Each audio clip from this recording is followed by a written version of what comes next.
Vamos começar com o assunto quente do momento, que sem dúvida alguma tomou mais conta do que os resultados do final de semana. Vamos falar dos jogos, mas clássico de torcida única. E agora está decidido pelos próximos 2 anos. Edu Panzi, o que você pensa, Edu? Ô, Léo, o assunto é polêmico, né? Eu gostei muito da fala do Filipão ontem, na coletiva depois do jogo. Acho que a maioria das pessoas, e eu estou incluído nessa maioria, concordam com o Filipão de que é ridículo não ter a torcida adversária em qualquer que seja o jogo. E aí eu não estou falando nem de metade, eu estou falando os 10%, aos quais qualquer torcedor visitante tem direito. Mas eu não consigo discordar dos dirigentes no caso específico de Atlético e Cruzeiro, Cruzeiro e Atlético, porque nos últimos clássicos simplesmente não conseguiram dar a segurança. O torcedor do Cruzeiro foi tratado igual gado na Arena MRV, onde já se viu uma mulher ir ao banheiro não ter a porta. O torcedor que foi do Cruzeiro à Arena MRV arrebentou com o local, onde já se viu você visitar alguém e quebrar a casa dessa pessoa. Você vai num clássico no Independência, não importa a torcida que seja visitante, fica 90 minutos, o pré-jogo e o pós-jogo, tacando coisa em quem tá lá embaixo. O cara paga R$200 para ir no estádio, o outro que vai lá em cima taca cerveja, urina, refrigerante, feijão tropeiro, pilha na cabeça dos outros de criança. Como que eu vou sentar aqui e falar que não, que tem que ser pro bem do futebol, tem que permitir? Eles não estão dando conta. E não cabe comparação a Palmeiras e São Paulo, porque lá em São Paulo não tem torcida. É isso que eu falei lá aqui. É torcida única. A gente vai ter um Palmeiras e São Paulo, é irônico, né? Porque a gente vai ter as duas torcidas aqui.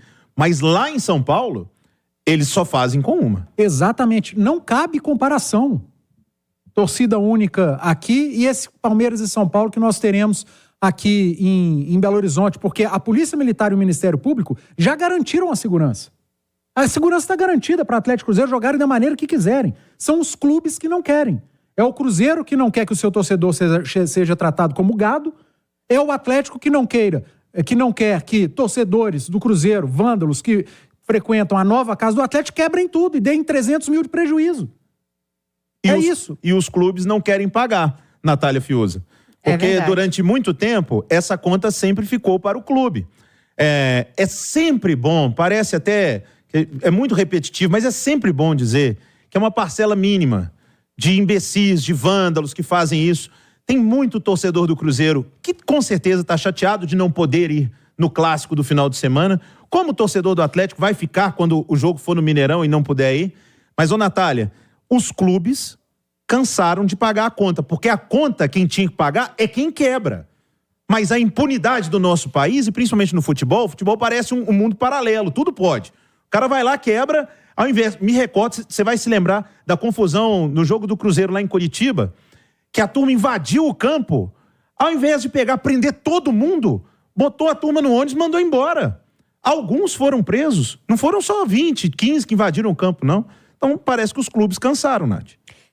Léo, a gente tem uma dificuldade muito grande no futebol brasileiro, né, com as leis do nosso país que infelizmente são falhas, de punir o CPF, né? E no futebol é muito fácil você generalizar e dizer a torcida X, a torcida Y. Só que o clube está cansado de pagar essa conta, como você disse. Não são todos, mas aqueles que avacalham o espetáculo, infelizmente, prejudicam todos os demais. Agora, eu acho importante, concordo com tudo que o Edu falou. Eu fiz um comentário bem semelhante ao dele ontem no apito final, no sentido de que o Cruzeiro está receoso de colocar a sua torcida dentro da Arena MRV e ver os torcedores serem tratados com desumanidade, como aconteceu no clássico do ano passado. E o Atlético está certíssimo de não querer abrir a sua casa novíssima para vândalos irem lá e estragar tudo. Mas eu acho que é importante a gente até estender o diálogo e ir além. O que vai ser feito nesse período de 2 anos para que num futuro próximo possamos voltar a ter clássicos com torcida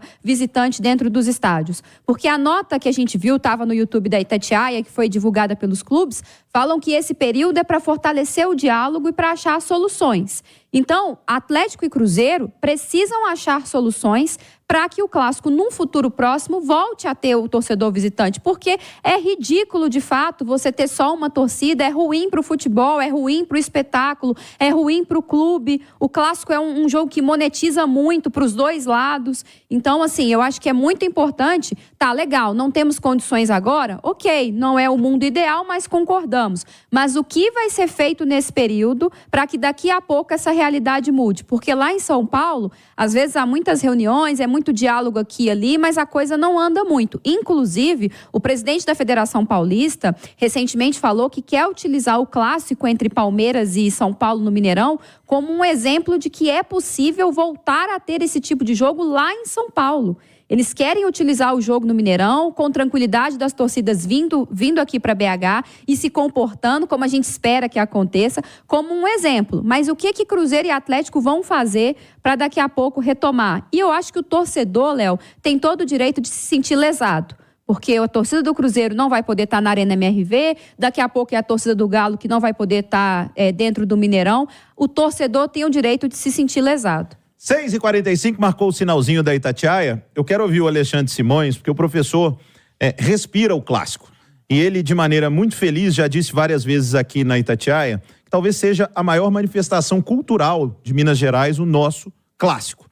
Mas antes do Simões, o Marcelo Beckler está com a gente também. E eu queria aproveitar, Beckler, hoje não para falar de futebol internacional, mas eu queria te trazer para o debate como é que funciona na Europa, nos clássicos. Como funciona esse negócio de torcida visitante? Não pode ter, tem? Porque a gente sempre fala assim, na Europa as coisas funcionam melhor, lá a turma tem educação. Como as coisas funcionam por aí? Boa noite, Beckler. Tudo bem, amigo? Tudo bem, Léo. Boa noite para você, boa noite para quem está com a gente na reunião da turma do bate-bola. Por aqui funciona da seguinte maneira, por exemplo, no campeonato inglês, qualquer jogo, sendo clássico ou não, os visitantes em estádios com mais de 30 mil lugares de capacidade têm direito a 3 mil ingressos pelo menos. Os clubes podem acordar uma quantidade maior. Quando o estádio tem uma capacidade inferior a 30 mil, aí vai 10% de carga para a torcida visitante. Na Espanha depende da polícia. A polícia define qual que é o grau de perigo que o jogo traz para os torcedores que ali estarão, outros eventos pela cidade, para determinar qual que é a carga de ingresso que se pode entregar ao adversário. Normalmente, quando a gente tinha o Camp Nou com 100 mil lugares e o Santiago Bernabéu com 85 mil, isso porque o Santiago Bernabéu e o Camp Nou estão em obras nesse momento, no Campeonato Espanhol, as torcidas visitantes tinham direito a 700 ingressos dessa carga total de 85 ou de 100 mil. Na Liga dos Campeões, a gente tem um panorama diferente, 5% da carga do estádio para a torcida visitante. Por exemplo, um jogo no Camp Nou que cabe 100 mil lugares, a gente tinha normalmente 5 mil torcedores de equipes rivais. Fossem elas espanholas ou não, a polícia poderia intervir num caso desse, dizendo que não é seguro colocar 5 mil torcedores do Real Madrid no Camp Nou, mas para torcidas de outros países, uma carga de 5%. Funciona dessa maneira, no Campeonato Espanhol, no Campeonato Inglês e também na Liga dos Campeões. Léo. Valeu, Beckler. Então, Simões, deu pra gente ver que na Europa, por mais que tenham algumas taxas inferiores, né, ao 10%, e não é o clássico, que é o maior jogo da Espanha, 700 ingressos, mas tem a torcida visitante, professor. Agora aqui não tem mais. Ô Léo, eu acho que, assim, além de o clássico ser a maior manifestação cultural de Belo Horizonte, o que eu acho é que essa torcida da torcida visitante, até falei um pouco disso no Rádio Esportes hoje, eu acho que ela é mal utilizada pelos dois clubes, sabe? Porque, olha só, o clássico que a gente teve na Arena MRV, que foi aquele pelo Campeonato Brasileiro do ano passado, o Atlético disponibilizou 3.661 ingressos ao Cruzeiro e foram vendidos 2.784. 3.500 pessoas. Tá? Isso corresponde a 8,5% da capacidade do estádio. 8,5% do Mineirão, por exemplo, dá 5.100 pessoas. 5.000 pessoas.